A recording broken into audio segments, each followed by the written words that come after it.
NPCI এর ওয়েবসাইটে প্রবলেমের জন্য যারা ডিটিপি লিঙ্ক করতে পারছেন না তারা এই বিকল্প পদ্ধতিটি ব্যবহার করতে পারেন। প্লে স্টোরে যান এবং উমঙ্গ অ্যাপটি ডাউনলোড করুন। এটি একটি সরকারি অ্যাপস, এটি ইনস্টল করে নিন।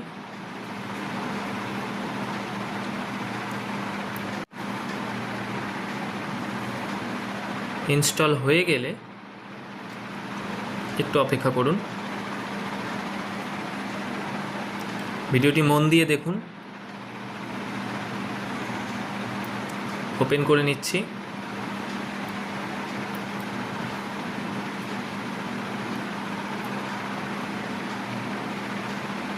Next get started.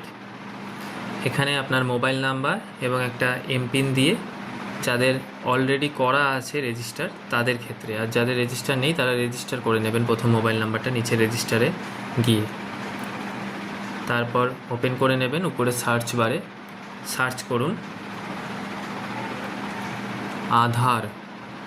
আধারের সার্ভিসগুলো, তাহলে উপরে উঠে আসবে এবং আপনাদের দেখতে সুবিধা হবে। দেখুন পরপর দেখা যাচ্ছে।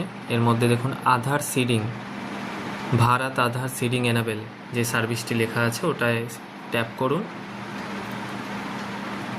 এরপরে আপনারা রিডাইরেক্ট হয়ে যাবেন এনপিসিআই এর অ্যাপসে, মানে ওয়েবসাইটটাতে।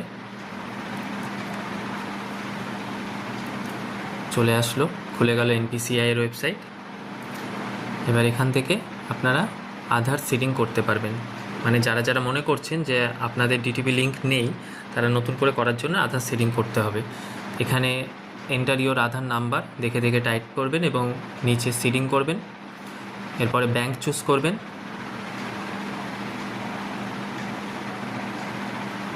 বিভিন্ন রকম ব্যাংকের নাম রয়েছে, আপনাদের যেই ব্যাংক সেটা চুজ করবেন।